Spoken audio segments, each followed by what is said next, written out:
And so we kind of stumbled on this whole alternative lifestyle of living on a sailboat and exploring the world by the ocean, through the ocean. And we had very limited sailing experience actually before we did this. We had only sailed on really small sailboats. I actually had no sailing experience. I'd only been on small sailboats. My husband had very limited sailing experience. He'd only sailed small sailboats. We'd never been on a sailboat where you could like go to the bathroom or cook a meal on it or stuff like that. But we thankfully, grateful to YouTube and modern Right. technology to help inform us on what this would look like. And we were just like kind of like, this looks cool. Even the scary parts and the horrible parts that we saw people being honest about, they looked kind of cool too, to be honest. And we're just like, let's do this.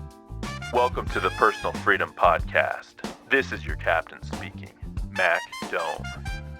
Somewhere between a midnight drive, a wrong turn, and a life-changing realization, you found yourself here. Because sooner or later, something breaks open. A relationship ends, a career no longer fits, a dream starts slipping away. Or maybe you just wake up one day realizing you've been drifting through a life that no longer feels like your own. And that is the crossroads moment. The moment where you can stay asleep at the wheel, or you can turn towards freedom.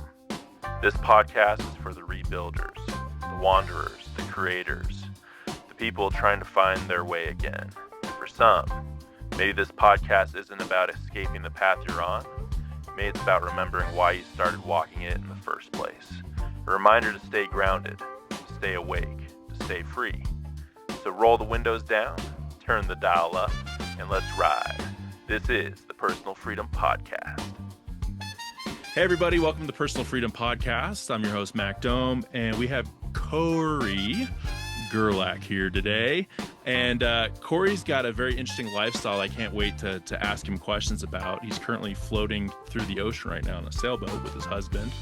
And Cory and I got connected through Substack, I think. I know, I'm trying to remember who exactly reached out to me about you, but said, hey, like, you got to reach out to Cory and talk to Cory because, obviously I'm in my RV. I'm on the land. You're in your sailboat. You're on the water. So Cory, thanks for being on today. Thanks, Mac. I appreciate the invite. It's really cool to connect. Yeah. So Cory, you're on Substack. You're on LinkedIn as well. You do provide some coaching too with people on lifestyle, like if they're thinking about changing their lifestyle, right? Since you're floating through a boat, I'm sure you can provide a lot of good guidance on that. Yeah, at least when I'm anchored, or when I'm not moving. It turns out when you're sailing and you're having days where it's you in the water and you're trying to get somewhere and stuff, it's actually quite hard to focus on anything else. But a lot of time we are just floating around, and so it does give not only like a different perspective on the world, but it has taught me a lot and given me like kind of a mission, I guess, to help other people find their thing, whatever it is. And so for me, I had a really great job a year ago. It was actually a year ago, like last week, and I quit because I found something else I wanted to do. It wasn't that I wasn't miserable at my old job. I had a pretty cool gig where I was working for the federal government and advising Congress on science and technology issues. And I'd write really big, detailed reports that required like a year worth of research and giving lawmakers and other federal agencies the best information possible. And it used my brain, it used my talents, my educational background, and it was at the cutting edge of science and technology. So it was all these different cool things. Problem though was that my whole life was structured around work in a way that really prevented me from being able to do what else I wanted to do. And so I had spent 6 years doing that job. I got promoted at some point about 2 years before I quit, and that promotion just like was great because I got like more freedom to drive projects and things like that. But I was on all the time. Like my life became work. I was working late hours a lot of times, and that's just not what I wanted at all. Like I wanted work to be a part of my life, not my whole thing. And so at some point we there was a window that opened where my husband and I started to ask, what else can we do in life? And the question was very apt. I mean, we're near 40, my husband's a little older than 40. I'm a little younger and than 40. And we're just thinking like, okay, do we do what everyone else does and wait 25 years before they Right. start asking these questions? Or do we just like kind of like count up our assets and our skills and our experiences and our passions and our curiosities and figure out what we can do now or as soon as possible, And that's where we started to go on this big like kind of internal adventure or internal uh, audit basically to see like what else do we want? Like what do we need in life, and how is that matched or mismatched from what we have now? And then the next question, which is more complex, but I can talk about it more, is just like how do you get there, And so we kind of stumbled on this whole alternative lifestyle of living on a sailboat and exploring the world by the ocean, through the ocean. And we had very limited sailing experience actually before we did this. We had only sailed on really small sailboats. I actually had no sailing experience. I'd only been on small sailboats, and my husband had Oh, very limited sailing wow. experience. He'd only sailed small sailboats. We'd never been on a sailboat where you could like go to the bathroom or cook a meal on it or stuff like that. But we thankfully, grateful to YouTube and modern Right. technology to help inform us on what this would look like. And we were just like kind of like, this looks cool. Even the scary parts and the horrible parts that we saw people being honest about, they looked kind of cool too, to be honest. And we're just like, let's do this, And so within 3 months, we really packed up our lives and totally pivoted. And that was a couple years ago now since we bought the sailboat. And there was a whole process to get the sailboat ready and it become like capable sailors enough to actually sail, Yeah. where we taught ourselves and all this. And then the last year we've been sailing nonstop. And so now we're in Guatemala. And yeah, it's a pretty crazy journey. Oh my But God. yeah, and now I help other people basically kind of figure out not how to sail, but how to figure out what they need and then find a reasonable path to get there without having to wait 25 years. Yeah, and thanks for sharing that. That's great. I'm excited for you too, and I know, yeah, it's what a lifestyle change. And I know you said like not everyone's gonna be out in the water. What made you choose like the water versus? I know for me, right, I'm doing the similar thing, but I'm in an RV. I'm traveling around the country, things like that. Like, what made you want the sailboat? Yeah, one of them was that we had already had an adventure van before we, Okay, cool. for about I mean, actually, we had it for quite a while, maybe like 4 years or so, maybe 3, 4 years. And we were in Colorado and we would, Oh, cool. drive around and camp in it and stuff like that. And the last year or so that we had it, we didn't really take it out as much. Mm, Partly just because we felt like we'd kind of done a lot of that. I had done a lot of car camping already, um, and and not that there wasn't way more to explore and right. everything, but I kind of just felt like I wanted something very different, like something that was completely unknown and totally Mm. unpredictable, which sounds like I'm a masochist, but it was something like deeper than that. It was Yeah. actually kind of how I define adventure is just like really putting myself in truly novel experiences and novel situations and then seeing like what is possible when you do that and just being surprised, but also like building resilience over time and stuff like that. Like I have a sort of, I'm not a big pessimist about the future of the world like a lot of people my age are, but I do believe that you can't take for anything for granted. And Mm. like, I did like this idea of building resilience in a way that was like pretty hardcore. Yeah. And I knew that living on a sailboat and like exploring by sea, in this really dangerous ocean and all this kind of stuff would be a real teacher on just like how to get more comfortable in that kind of environment. And and it's interesting. Like, we've been doing this for a year, and we've done so much sailing in the last year. We actually even had a really seasoned sailor here at our marina in Guatemala, tell us that we probably have like 10 years of sailing experience under our belt based on everything we've done. Wow. which felt really good, but also kind of like validated why we're so tired. uh, and Sure. also, like there's still, it's interesting too, like now even thinking about like the next thing, like, we're going to park the sailboat here for a little while. We're in hurricane season. It's literally hurricane season now out in the Caribbean, and we're safe where we are now. But we're not able to sail any through this region right now. And so the plan was always to get somewhere safe for hurricane season, stow the boat, then take a little bit of a break. And so that's kind of what we're navigating next, is what this break looks like. And it's actually really strategic or logistically challenging to figure out how to leave the boat. And we have like an old cat with us too. Yeah. We have like our little boat cat. We call Hey, her. Her name is Pineapple, and pineapple. yeah, she's So she's pineapple awesome. is native of Guatemala, is and then No, came on your boat, or have you no, brought pineapple with you the whole time? yeah, we took her from Colorado. We've had her Oh, for, so yeah, okay. So you said the boat we cat. I didn't know if no, if pineapple is just a visitor. So pineapple's your no, pet.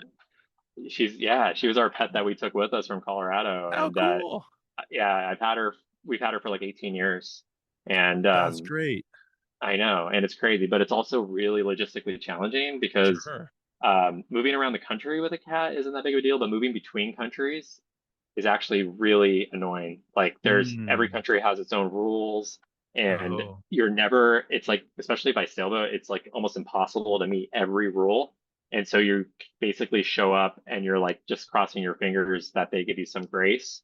wow. Uh, and we've been okay so far, but even now, like the idea of leaving Guatemala for a little bit and going to explore is kind of challenging right now. And that's just one reason. But there's also storing the boat and all this stuff. And so, it's interesting that your podcast is about personal freedom, because something that I talk about a lot in my writing is that you can maximize or optimize toward personal freedom, but you're still, in my experience anyway, you're always going to have constraints. Yeah. And, even billionaires have constraints, right? And they might not be like constraints we feel super bad about, like as like non-billionaires, Right. but everyone has constraints. It's part of life. And so it's about choosing your constraints and designing them and like being okay with them, I guess, right? And right now our constraints, they feel very challenging. Like it's almost easier to stay on the boat, but we know we can't. And so, yeah, navigating this next step is, there's a lot of like fog, and Hmm. a lot of like, there's like probably 10 different options on what we can do, and we're trying to narrow them down steadily and stuff. But this is also how you do it instead of just staying stuck, and it's like reminiscent of like what I see other people where they have great jobs, or they feel comfortable enough or stable enough in where they're at, and changing is like just too complicated almost, but they know it's necessary, and that's kind of what we're experiencing now, where changing the situation out of the sailboat is so complicated. It's also going to be a little expensive, and we're kind of sensitive to cash right now because Hmm. we haven't had like a steady income in a year, but it doesn't mean we don't need to do it.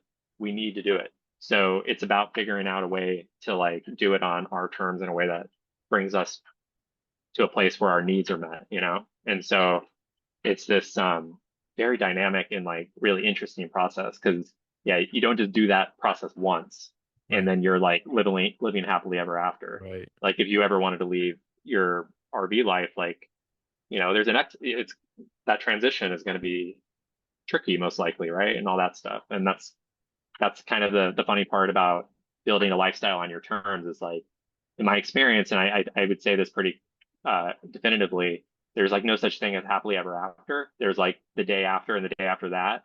And, you have to kind of work with that, and you still have to things that come up, but you have more, hopefully like more resilience and more belief in yourself and more trust in the process and more faith in God or whatever you call it, Hmm. that things will work out. You just have to kind of put in the effort and really think it through, also, so that you're not just like choosing the easy option that actually isn't the long-term good one, Right. these kinds of things. So that's there's a lot going on this little tiny boat right now. So Yeah, yeah. it was interesting because I recorded a podcast yesterday with her name's Sarah. She does the van life. She's been doing that for 19 years. And a lot of what you're saying just resonates. It's good timing that we're talking now, just because, yeah, that's a huge part of it is the work that you put in.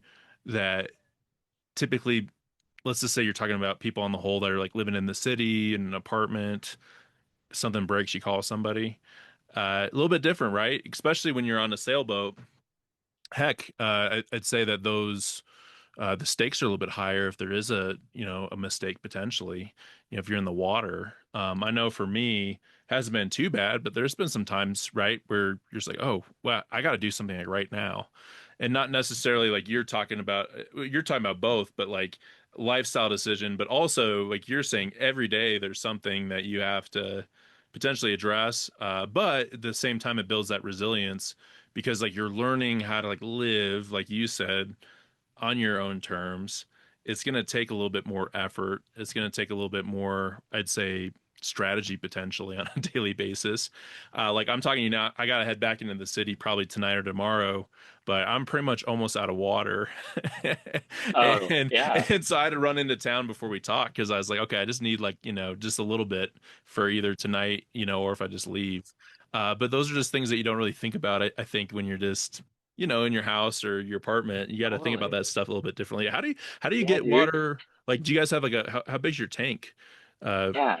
Good yeah, question, right? Because I think these are kinds of things people don't think about in terms right, of just like with an RV, it's kind of similar. But the way I think about it on a sailboat is you kind of have your own city that you have to operate. You need water, you need sewage management, you need grocery, you need like a pantry that sometimes won't like we have been like weeks between grocery stores. Like we were in the Bahamas and pretty remote islands where we went 3 weeks without going to the grocery store basically, right. and all these different things, right? And so thankfully our boat is designed for some pretty big voyages and big adventures. And so even though our boat is actually really small, and that's one of the compromises we needed to make in order to do it now.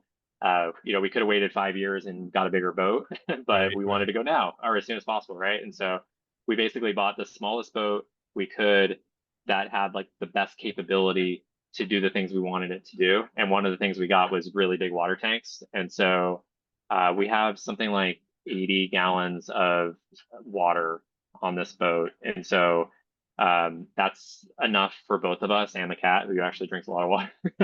Yeah, She, yeah, we have like something like 5 or 6 weeks worth of fresh water on board. So that's pretty good. It's enough to cross oceans with, thankfully. But if you're going to really remote places, like, if we were going around Cape Horn, like the southern South America, oh gosh, around South America or whatever, it scares that me could that get a place. little tricky. Yeah. Yeah, you'd have to probably think about collecting rain or purify fresh water somehow. Mm. Um, or, we haven't mapped it out. There might actually be like stops you can make along the way that are strategic and stuff like that, but that is a consideration. The other one is diesel, when you're in these remote places, like we're on a sailboat, but engines are actually really, really important because sometimes there's no wind, and sometimes you need to be moving. Otherwise, you're kind of a sitting duck for whatever weather is coming in or whatever. And also, like when you're in tight anchorages or you're moving around docks and stuff like that, you need engines or you need your engine. And so we also thankfully have a ton of diesel storage on this boat. We actually probably make it a strategic error because well, maybe it was a good one. We got so much diesel already when the Iran thing started, Oh gosh, and now good for you. we could probably make like double on what diesel we have on board, Yeah. um, but yeah, it is like those things. These are some of the considerations. Not to mention the what you said, where sometimes we are so like on our own, and something breaks, and we have to figure it out. And we have a lot of those stories actually where things don't break every day, thankfully. And before we left, we had a pretty good boat. Like we did a pretty full refit on this boat, so um, we've been sailing basically for a year without too many problems. Like some people we know are sailing and they always have something broken, Yeah. or there's like, they're stranded and they have some fundamental system broken. Like a lot of people actually depend on a water maker, which I don't know if you even think about that on an RV because Water you don't maker. really have. Yeah, water maker converts ocean water into drinking water. That's And amazing. so I know it's magical. And I thought for sure we want one of those, but they're like $5,000. And Well, we there you just go. never, yeah, I mean, people who have them say they're definitely worth that money, but we've just never had that kind of money lying around for a water maker, especially when we have so much tankage and it's not like critical for us, right? So, but we know so many people who have water makers and but they don't work or they break, or whatever, and then they're Oh, really screwed because they might have given up some of their, they might have like not had a ton of tankage, right? And sure. they just thinking their water maker was going to save them, and then their water maker breaks, and now they're in trouble or something. Ooh, So we try to be, our boat is pretty simple, in a lot of ways, partly because of that whole thing where we wanted to be really self-sufficient and not be, in this issue, have this issue where we're like stranded and not able to take care of ourselves. But even still, like there are certain things that could go wrong where you're kind of in trouble, like if you get struck by lightning or something, that's a real bad problem that no one can really save themselves from. yeah. um, I'd assume so. yeah, there's like little things you can do, like throw your electronics in the oven if you're in a lightning storm, and it'll help like protect them supposedly. Wow. But there are like a handful of those kinds of scenarios where you're just like crossing your fingers, hoping that you'll be Mhm. okay, and you usually are, thankfully. So you just have to get through it. Have you had any such, well, before I ask, I guess, really quick. So if you were going to define like personal freedom, I know we've been talking about it a little bit, but how would you define that? Yeah, I love that question, honestly, because I do think it is um, a personal question, Hmm. personal freedom, personal. I mean, it implies, I guess, that there's a personal element, but I think it's funny because people tell me all the time, even other sailors, that uh, they choose this lifestyle or they admire this lifestyle that we chose for ourselves because of the freedom, freedom, freedom, freedom, and it's almost like a buzzword, like success, or something like that, where people don't always stop to think about what it means. And so because it actually is one of my top values is freedom. I It's been interesting along the way in the sailing journey because I've had to rediscover what it means for me and like redefine it and figure out like, for instance, like when we were on a pretty remote island in the Bahamas and our cat got sick and we had to take her to the vet. And the nearest vet was like a 12-hour sail away Oh, across wow. a big body of water.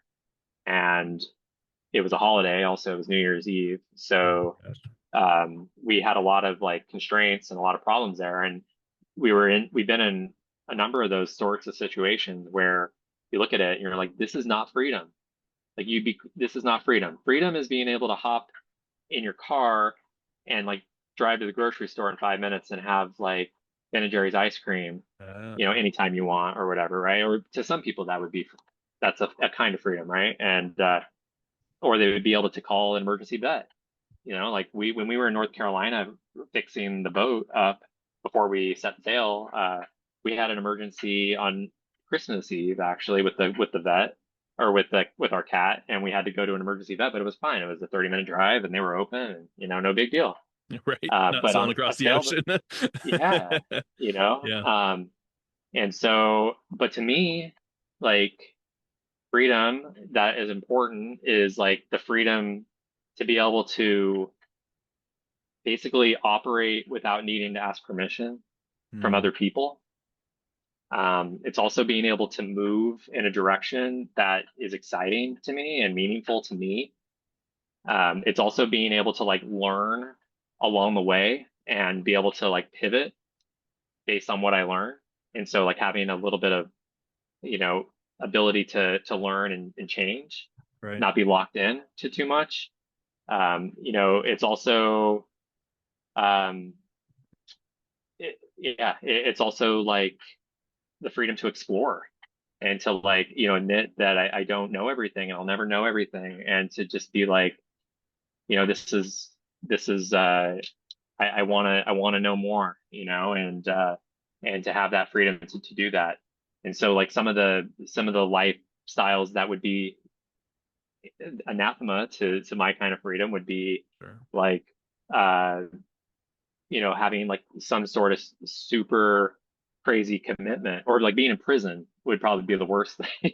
Oh yeah. Yeah. Something like that would probably be like really hard for me. I mean, it's hard for everyone. That's the point, right? But but it would just be it would be really tough because I wouldn't have the freedom to move the way that I wanted. I wouldn't have the freedom to explore the way I wanted. Maybe in the prison library or something, I'd be able to read or whatever, but that'd be pretty dire. And then I also wouldn't have the freedom to like change my mind and and do stuff, And so for me, uh, that's what it is. And I know a lot of folks that will define freedom or personal freedom as money, or they'll conflate it with financial freedom. And for me, that's just not Yeah. true. Uh, Money is a tool for me, and it's really important in order to be able to do what I want to do.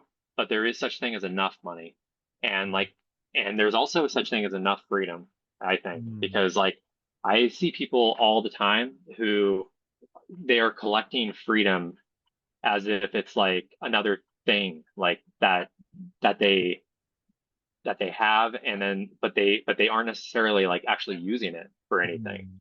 Mm. They'll just accumulate money because they want financial freedom, but they're not really happy or something. Or they'll be like they'll have career freedom, like moving to company, or being able to invest in companies or get venture capital when they need it or whatever, right? But they aren't really building anything meaningful for Mm. themselves, or Right. it's time away from their family or whatever, and stuff like that. And so like to me, like even like exploring for the sake of it, even though it's exploration is a kind of type of freedom, like I'm not gonna just like go like walk in the woods like indefinitely and just explore forever and ever. No, like I'm doing it kind of for a purpose or a mission in mind, and I have like a time horizon that I'm expecting to get certain input, like things back, and I have to move on and do other things, And so I think of freedom as being almost like a resource Mm. um,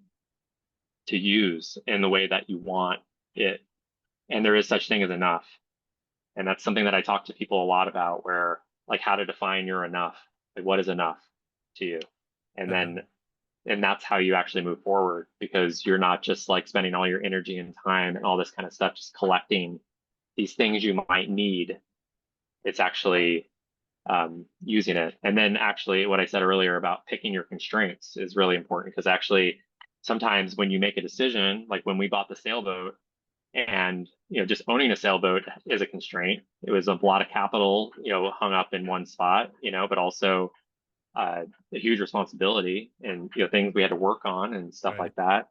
And so like you're when you're making decisions to have the life that you want, sometimes it actually looks like the opposite of freedom, because you're actually constraining yourself more. Like when we set sail on the sailboat, we left land behind. We sold our cars. You know, we didn't have an income anymore. From some perspective, you're actually losing freedom, Mm. but we actually were maximizing the freedom we wanted. And yeah, we had certain constraints now, but they were the constraints we were okay with. And so, yeah, it's a really complex question Yeah. and a complex idea. And I think this is something I talk to a lot of people about, actually, is how to define your freedom and how to actually get there.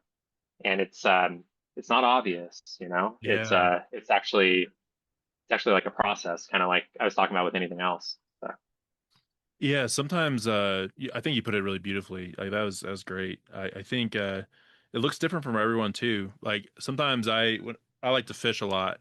So you might just see an old geezer out there on his boat, and maybe he's out there same time every weekend, has the exact same amount of, beverages that he brings or whatever. But maybe to him, like that's his freedom. Is like, hey, every Sunday I'm going out. I'm gonna go fishing for the day, sit back, relax, all that. Maybe it's globetrotting, things like that. But like you said, it's figuring out like what constraints you're okay with, and I think how you're going to uh, not only I think kind of dig out, or what's the word for it, cultivate that sense of freedom, but also I think like protect it, and then yeah, also like grow it too. Because I think the way that you're saying it too makes sense is where, hey, like this is the story right now for Cory, but like there's going to be another fork in the road moment, similar to like what you had with your previous job, to where, hey, I'm doing this, I'm getting some inputs, but ultimately I want to go a different way. I think we do that a lot in life, and maybe for some people, you start to kind of settle into like what you really like, what you really don't like. But yeah, sometimes it takes a little bit of time to really figure that out. And it changes, like you said, and that's also, yeah, that was really well said as well. Like I think that, and that is freedom to me to be able to change your mind. Mm, Where it's like I'm the sailor, and that's actually how I built my identity and my brand, I guess, if you will, on LinkedIn or on LinkedIn also, but also yeah, Substack, where I'm the sailor who quit his job to do this crazy thing, and I'm a sailor. I'm a sailor. Everyone would say, "Oh, Cory the sailor, probably, that guy." And so this idea of even stepping off the boat for a little while is right. scary because it's like, Yeah. well, I'm still the sailor. I'm still the guy with the stories and everything I learned from it. And if I were to come back to a boat, I would know what I was doing a lot better than when I started a year ago, for sure. But also, there's a chance that we get off the boat and we start to really like the life we built then, or wherever we end up going, right? And so there's a possibility that we don't come back to the boat. We don't know, and that's actually, in some ways, I've never been more confused about where I'm going to be in a year in my Mm, entire life. Maybe when I was a teenager, I felt that way. But I just think there, like you said, different forks in the road and all this stuff. I can imagine a lot of different options right now for us. One of them is definitely sailing, and we have big goals of like sailing around the world and things like that. It turns out that actually we've met tons of people who sail around the world, but it takes 20 years, stuff like, because they like they have other things they want to do in the meantime, and I'm a little bit more, I understand that model now a lot better, and it sounds a little like I don't want to wait 20 years to do anything, if it's something that I want to do, um, but the thing is that there other things come up, and like kind of how I chose this life to begin with. It wasn't that I left a bad job or was super unhappy. right. Like same with sailing, like there's definitely downsides to it. Um, but if it's yeah, it's interesting just how you can explore your freedoms and things like that. I'm curious though, Mac, like how do you define personal freedom? Gosh, that's thanks for asking me. You're the first person to ask me about defining it. But, I think just having the ability to chart your own path is big. I think a lot of it aligns with what you had to say, like the ability just to uh you're not in a prison. In a prison, it was interesting the way that you were saying that, because there was parts of my life where I've never gone to prison. I might have gotten a speeding ticket once, once or twice. I've Talked my gotten way a couple, out of yeah, one time. me Uh, too. yeah. But there were times in my life, I think, where I felt like I was like into prison, right? Like where, I had a house, like I was married, things like that, but it just wasn't, I think, the lifestyle that was destined for me.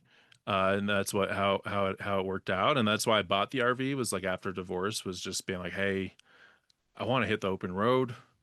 I want to have the ability just to wake up and be like, hey, I want to go here for this week. I want to go on this trip. I did a few of those. Typically, it's to go down to Florida to go fishing with one of my best buddies. He just bought a boat, actually, a Sea Chaser, like a fishing boat, like center Mm, console last year. I'm actually flying down there this actually upcoming week to go fishing with him. We try to do that once a year. But yeah, I awesome. think defined really, it's just having the ability to set your own terms and chart your path. And I think ultimately too, I think freedom is something like deeper inside. Like it's like a mindset. It's like how you feel Yeah. about things. And I think in some ways, when you live this lifestyle, it's a little bit outside of what the norm would be. You start to realize that, yeah, there's like a lot of great comforts, I think. Like looking back at when I had a house and, all that, there was like a lot of great comforts that I really appreciated. Like I loved having a backyard to where I could just let my dogs out and they could just run. Yeah. Like that was great. Had some cats too that we let outside a little bit under supervision. Um, and having like a garden, things like I that. love a Like, garden. yeah, I was like gonna say garden. I Yeah. love that. And so those are things like I miss. But then when you're on the outside of it, you realize that, a lot of people are kind of constrained. And a lot of it has to do with work. Like I still work a corporate job. I think there's a part of me like when I hear your story, I'm like, huh, that sounds nice. Obviously it's not like the idea of it sounds nice. There's a lot more that would go into it just to get up and just leave the job. But I guess what I say all that just to be like not constrained. And I think we live in a world, and I think especially in the US, like where we've been kind of turned into consumers, right? We are, And yeah, by we're just definition. I think we're that's just part of our, I think that's like literally like orders from above is be a good consumer, right. little, fellow Americans. Yeah. And I think personal freedom to me is like to be more of a creator, not a consumer. And I Yeah. think you get a lot more of that when you're out here in nature, is you're creating moments that, like you were saying, I think that you can look back on with nostalgia. I mean, heck, I just hooked on to like the biggest pike out here. I'm at like right next to this reservoir. And I don't know if you're familiar with like Jefferson Fairplay over 285 area, being from Colorado. Basically, it's like you drive past Red Rocks, and instead of going I-70, there's like another highway that goes more towards like Oh, Kenosha yeah. Yeah. Pass. Yeah. And I love yeah. 285, actually. That's like one of my favorite drives ever, like any Oh, time of cool. year. Yeah. Yeah, Kenosha's that's my favorite too. My grandparents, they built a cabin about 20 minutes from Terreal Reservoir, where I'm at right now, where I grew up. I just love the area. My uncles own it now. Uh, but no, like that, I hooked onto a massive pike, and I didn't get it in the boat, which I'm sad about. Maybe after we Hmm. talk, I'll go back out there for round two. But that there, I mean, that was just a moment, created. It wasn't like, hey, that's my summer vacation and I missed the fish. It's Right. like, hey, I can stay here. I don't have to go back tonight. I could probably go back tomorrow, back to town to do stuff. So you kind of have like that freedom just to be like, yeah, I might stay like another night, Yeah. or if you're in Guatemala, like, hey, I might stay for a couple more weeks or whatever it is, Totally, right? dude. Totally. Yeah, I forgot about that part, right? About how, yeah, there is like the timeline, Yes. um, the timeline control is a pretty good one, honestly, where these aren't just like moments um, that happen. I mean, this is funny that I always use this analogy where it's like I used to get 3 weeks of vacation a year, which in the US is obviously really good for any Yeah, job. sure. That's 49 weeks a year that I was like basically tied to my desk, Yeah. and like my weekends were about just like doing the things I didn't have the energy to do during the week. Like, sometimes one of my favorite things was, it's funny, the gardening thing was what resonated to me. A part of my whole routine with the garden was that it was my time to relax. I would like listen to podcasts, and it was kind of like, I don't even know. It was kind of like an unwind period for me because the energy of the week was so high, like in ways that weren't really my frequency, and like gardening was like my chance to be in nature and all that, and it was beautiful, but it was almost just like a representation um of like the best I could do in some ways, which doesn't sound, and that makes it sound bad. I love, like, we had a really cool garden at our old house, and I was really proud of it and all that kind of stuff. But like now I don't miss the garden. Actually, this is probably the second time I've thought about it, maybe fourth, but you know what I mean? Like it doesn't come up as much because I'm in nature all the time. And, those are the things, the energy that I cared about. And I kind of naturally created it as a part of the everyday. And it's actually interesting to reflect on because as we're considering the next fork in the road, like what to do during Yeah. hurricane season, um, excuse me, we are considering going to the big city, like going to Mexico City or something. And because I do like aspect of the big city, like even like New York City is like one of my favorite places to go ever. And I just like the energy and all the access to different stuff. Right. And just walking around is like an event, and this conversation is actually making me reflect on that, where it's like, whoa, I think I know for sure I would miss like touching nature more, you know? And I know in Mexico City there's a lot of trees and things like that actually, and flowers and stuff. But yeah, it's interesting to think about like what kind of freedom do you want to maximize for, and maybe you can't maximize it in every direction, you know, at a given time, like, or, where it's like maybe we choose the city for one reason, and it's like, okay, that's fine, because it's like, if when you do feel the longing for something else in the future, you can, that's it, you're not going to have every freedom in every period of your life, right? um and sometimes it'll just be something that you maybe want to pivot toward later, and I think that's like actually an important piece of how I approach my life. I'm not a parent, but I think about people who I know who have kids Right. who feel constrained, and and then, like, I don't know about you, but like all my friends, do you have kids? No, no, no kiddos yet. I like all my friends that have kids, like I see like a little bit of longing like during the first 2 years or so, where they used to have like all this freedom, or this different type of freedom, and then they spend 2 years like raising a baby, and it's like really intense and everything.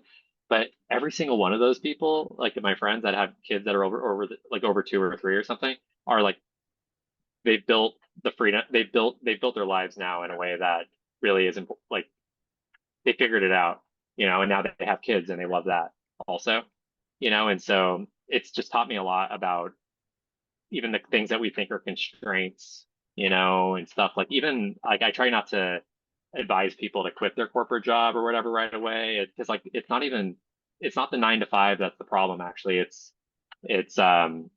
what you're sacrificing to, and why, almost. And like, you figured out a way to actually have that, and the pike that you're fishing for and stuff like that, right? And like, there are these ways to make these things work. It's not all or nothing. And so that's something I'm playing with too. Maybe I'll have to write more essays about this topic, about just how there's different seasons or different chapters Sure. sometimes, and we can't have it all at any given time. Like, no one can. Like, even if you're a zillionaire or something, there's going to be limits. Yeah, and I've thought about this concept a lot too. I think like the most that we can have really is like this given moment, like tangibly, right? Is like you and me talking right now, like that's what we have like right now. Like it's the moment itself.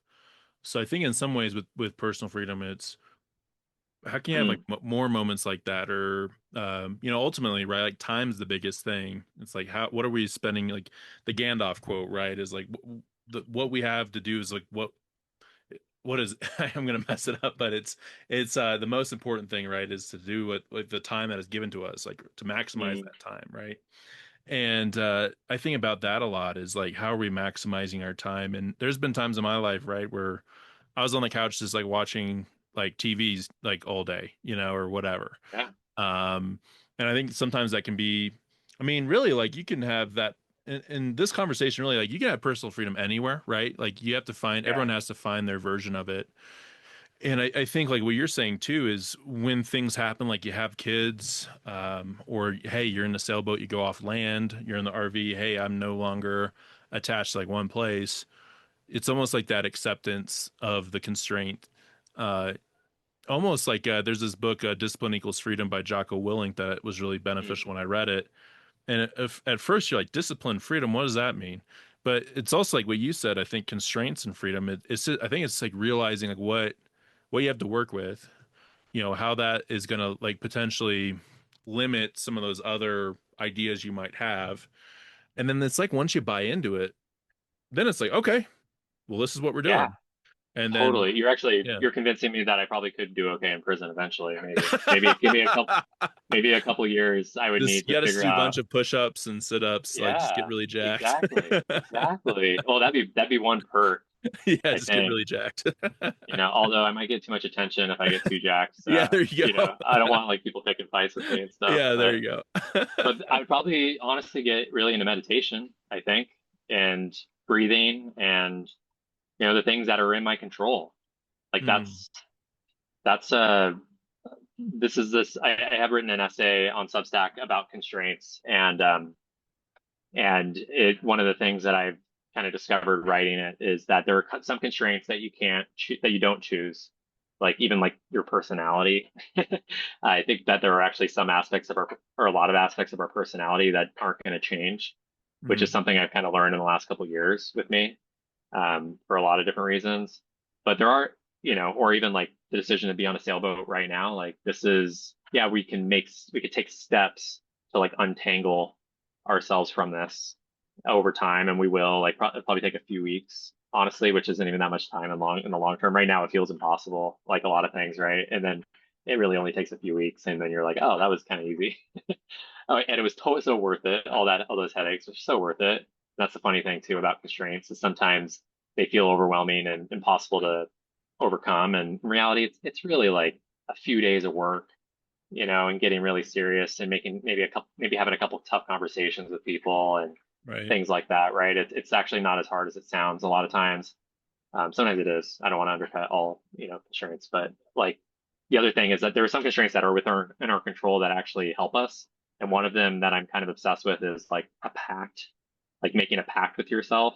Ooh. And like, so I have this idea right now. I read it in a book called Tiny Experiments that talks about how to basically make change and navigate change and like approach life as like a scientist would, like almost like with experiments and figuring out what works for you and what doesn't, and do it really efficiently, basically. And one of the things that I got from that book was how to make a pact.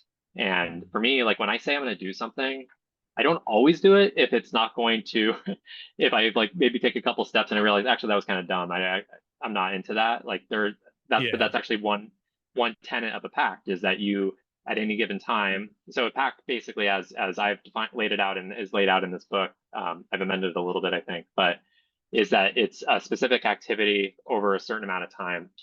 And so like I decided to write on Substack every week. I would publish an article on Substack for 12 months. Mm. That's a pact. Mm. And because I knew people told me early on that you don't expect any results on Substack for at least a year or a year and a half. Right. And That's I'm true. so happy I learned that early on because even though I started to get like a little bit of like energy from it and a little bit of traction, maybe month 9 or something, like directionally it's correct, I think. Um, and so I think I missed 1 or 2 weeks in that 1 year. So, whatever, like I made the pact and I got it like 97% of the time or something, right? So that's pretty good. But the thing with a pact, you can do it with anything. And at any time you can either continue, you could decide to continue, or Right. you could decide to pause it, or you can decide uh, to abandon it and find something else. And to me, that's a constraint, actually. So a pact, if I say I'm going to do something over a certain amount of time, then I do it. And right now, like my pact for myself is to be engaged on LinkedIn 5 days a week. And the reason is because it's really like an engine for my business growth. I'm finding a lot of clients there, potential clients, stuff like that. I learn a ton from other people who are like entrepreneurs on there. It's like crazy. Like if you want to get an MBA, like in name only, like if you want to like learn business and learn like stuff like that pretty quick, like that's just like such a great way to learn. And I was never interested in that kind of crap until like a couple years ago, until I learned that money was a tool that could really fuel my freedom. Um, Now I'm interested in that. So my pack right now is LinkedIn 5 days a week. I'm so happy I did that because I'm seeing some pretty cool results that were unimaginable a couple months ago. Yeah. And, it's like that's another thing that about freedom for me is like I need to put myself in situations where there's room for serendipity to happen. Oh, You can big call it time. whatever you want, Yeah. I serendipity love or that word. great, I love that word too. It just like feels good, but it's so true. Like, I mean, how much of the good things in your life are just due to serendipity, And I think I like that word too because it's different than luck. Uh, Luck makes it sound like it's just totally indirect, but serendipity is for me like something like I do something not really knowing what the outcome will be, and then a good thing happens because of it, or even like a lesson. Sometimes it's not a good thing, but it's at least a good lesson or something, right? But usually it comes from actually meeting people. like someone who I would have never met otherwise. And it just Right. like it's the most random thing that you would have met that person and they end up like kind of changing the direction of your life or whatever and all that kind of stuff, right? And some people might call it fate and stuff like that, right? But serendipity just works for me.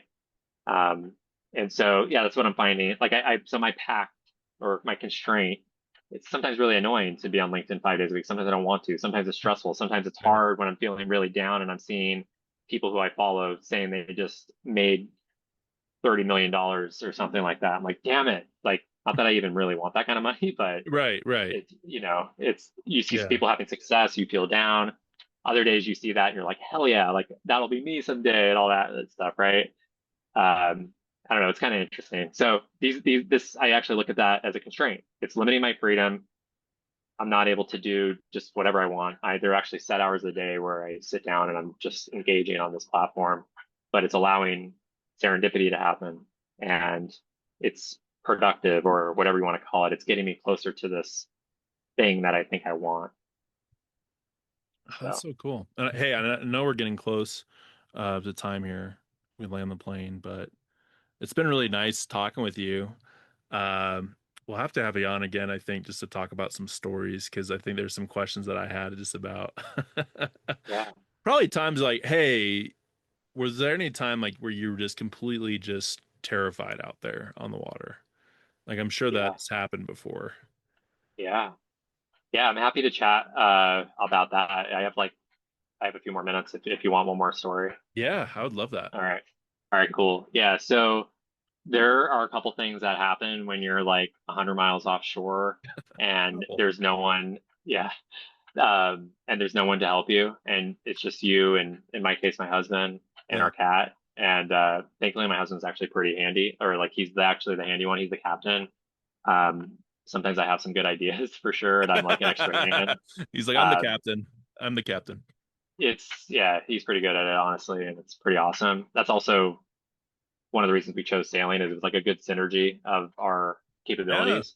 sure. But there have been a couple times where we have had some really crazy moments, like where we're in sea conditions that are just so intense.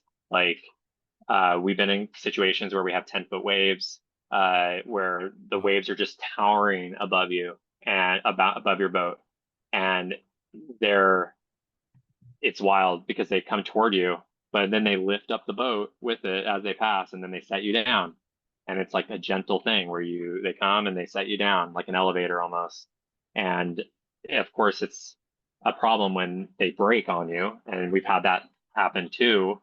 But in this case, like we were in some pretty crazy conditions with big waves, and it still can be really dangerous, obviously, when you have 10-foot waves, even if they're not breaking on you. And we had after dark that night, we still had some pretty crazy waves, and just like really big winds, like stronger than we wanted there to be. And all of a sudden, our head sail, one of our sails tore in half, and we were again like 100 miles offshore, and it was just us, and it was after dark, and we had to figure out what to do because we had to bring down the sail. But if we did that, that meant that we weren't going to be able to keep moving forward, and we weren't able to navigate the waves, which we needed. You need like some forward propulsion in order to steer and stuff like that. So we only had one sail up. It was like this kind of situation we got ourselves in where it tore and it was a really scary thing. And I would remember when it happened, I was like, I have no idea what to do right now. mm, Like, and like I remember thinking like it wasn't even that I was blank or that I was just overwhelmed. It was like I just don't know what to do. yeah. And thankfully, Cory, my husband's name is Cory too, but he knew Oh, what to do. okay. Or he had an idea and he's like, we'll be okay. We got this. Nice. And, um, and it's crazy because there isn't really a lot of time for fear in those situations. There's just not a lot of space for it because I don't even know what happens exactly psychologically, but you just know it's not going to be helpful. Like you have to take care of it. There's no other option. Like you either take care of it or you potentially die or something, And like, and I guess maybe the reason it's not scary is when you find out that there is something that you can do and and you're like, okay, I know what I can do now. And so what we did is took down the sail before it like became impossible to pull down, because it could have like tore completely and then been really impossible to pull down. And um, we were able to get it down, and we had turned on the engine, so it helped us keep that forward propulsion. And while the sail was down, and we replaced the sail with a smaller sail that we had, so we had an extra sail on board, thankfully, and we ended up getting it done after dark, and it was like mission accomplished kind of Wow. thing. Although it created new problems where like now because we had a smaller sail up, it slowed us down a lot. So what was supposed to be a 3-day sail turned into a 5-day sail. Then we Mhm. ended up having like a storm like coming in right on our backs, and it didn't hit us, but we were keeping an eye on it, with just like checking weather forecasts and stuff. And yeah, we felt there were these. I mean, this is just like a sample basically of how it is. Like again, that was like I mentioned earlier in this conversation, we haven't had very many equipment failures. That was one of them, and thankfully, but there have been other scary moments like that where it's just like you're so vulnerable. Like the ocean is Yeah, so much more powerful than you, totally. you know? But also what's cool is like your boat is also so much more powerful than you. Like you probably see this in your RV. Like your RV is probably pretty freaking tough, like tougher than you, right? Sometimes and all that. And with our boat, like sometimes you just have to trust the boat. And Yeah. eventually you do trust the boat, and you're like, okay, I'm a little scared right now, but I trust the boat. Or like the sounds of the water or the Yes. wind, like they're Right. so scary. Um, and I say scary, but it's not actually that scary, because you don't. It's just like it's intense. It's like really intense. Sure. Makes you think But like, is this bad? Are we yeah, okay? yeah, Yeah. yeah. And so we were sailing also. That first story was off the coast of Rhode Island, or I guess we were off the coast of Long Island, off in New York State, Okay. last summer. And then the second time we were between Cuba and Haiti, so we made it pretty far. And Wow. the channel between Cuba and Haiti is notoriously a little dicey, because there's a lot of current going through it. There's ocean moving through this kind of small area between those two islands. And so whenever you have those kinds of situations, the current is just wild. And when you have wind coming in that goes against current, that's where you get crazy waves, actually. Mm. And we thankfully we had timed it so that it wasn't that bad, but it was still way worse conditions than the forecast said it was going to be.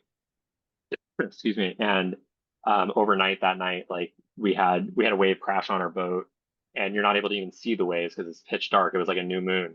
I believe Really? it was a new moon. I could be misremembering, but I know it was like pitch dark. You couldn't see the waves. And so I was up in the cockpit, like like not steering. We had self-steering going on, but my husband was down below trying to sleep, and he's like, "Was that a wave?" And like the wave like crashed in and like soaked everything in the boat, because we have vents that let air in the boat. And unfortunately, it Oh no. yeah, when there's like waves crashing in, it can cause problems there.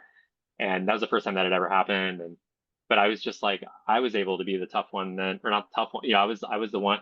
I like was like, no, we're good, and I believed it, because like I had been up there long enough to know, like, yeah, it crashed on us, but we're good. Like I know we're good. We're still going the right direction. We're still moving. And yeah, it was so intense, but you're just like you're moving. You're doing what you need to be doing. And we ended up being okay. It was a really crazy 48 hours actually. But the sun came up, and you just like kind of you get in. It's almost I've never been in war either. Never been a parent. Never been in war. But I imagine it's some like level of that potentially. Not like if war is 10 out of 10, it might be like a 2 out of 10 or something, or it might be a little higher. To be honest, I don't want to undercut myself. Like I think being on the ocean and in crazy Yeah. conditions is like pretty crazy, Yeah. right? Yeah. Um, but what do you do in those situations? You have no choice but to just keep going and figure it out. And then you get where you need to go, and you're like, holy crap, like we did this. And after that last passage, like we were tired. We had already been like 10 months at sailing, and we're just like, this is crazy. Like we need a break. And Yeah. we still had to sail from Jamaica to Guatemala, and that was a really long sail, but we made it. And now we're in Guatemala and we do need a break. We're going to get off the boat for a little while. It's hurricane season anyway, so it's good timing. And we met all of our goals, about getting safe from hurricanes. And we're going to leave the boat now and try to, I'm going to try to focus on my businesses, and try to like really build up some Yeah, income so that we can continue some adventures. And I don't have to be tied to an office to a desk 49 weeks out of the year. So that's like the idea. that's amazing. Yeah, and I think the whole time you're talking about this, something I kept thinking about was how much I love your story is that, you made a really good point to tell is at the very beginning, like I had like no experience. Your husband had a little bit of experience, but both of you like really didn't like if you're thinking about crossing the ocean and you just told these two harrowing stories, it's not like you were just doing this your whole life. It's like you just started doing it and you're doing it, right? And I think Yeah. that's one part of the podcast that I hope can help people is just whatever you're, wherever you're at in life, you'll be so surprised the things that you do if you just keep on, like you said, you make like that pact, because that's basically what I did with the RV. It was like I made a pact to get the Yeah. RV, and then once I got the RV, I made a pact to go down to Key Largo, Florida, where my best friend, I remember we were having a drink and just kind of hanging out, and he's like, I didn't quite know if you were gonna actually come here. And I'm like, I said I was, and I did. And what a cool moment that is, whatever it is in our lives. And like you're saying, right? Like if you're to compare that to war, it'd be not the same, but in the same sense, like in your life, like that is one of the top things, right? And we all have that is, well, what is that top thing in your life where you were tested? And I mean, my dad and I got stranded like, out in this blizzard elk hunting, and we really had to figure it out. And we what it took us like 2 hours to get in town took like six, because our the brake caliper went loose because we had to drive off the road to jump back on it because the snow was just so crazy. We had two chains on because the rest Wow. were flying off, and this was like at like 11,000 feet elevation, like up by Glenwood, crazy snowstorm. And then we had to dig our way all the way back to camp, which took a whole day of just shoveling and like driving, shoveling, driving. I say all that though, just saying that when I reflect on that story in the moment, yeah, it sucked, but there's no other choice. Like we still had to get our Yeah. stuff, and we did, Yeah.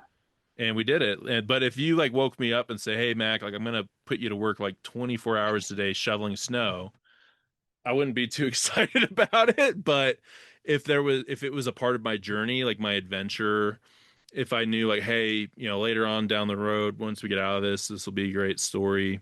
Not like you always think that in the moment, but sometimes now I do after that moment. I'm like, okay, this is a crappy moment. Let's get through it. Yeah. We'll tell the story later. Um, Totally, I man. don't know, man. I think that stuff keeps you alive and it adds years to your life, I think. Just going through some of these stories, not to where you're putting yourself, because that might be the spectrum too, right? With personal freedom is if someone sees personal freedom as like, I'm just gonna just do whatever I want all the time, that it's like you can kind of burn out pretty quickly on that, right?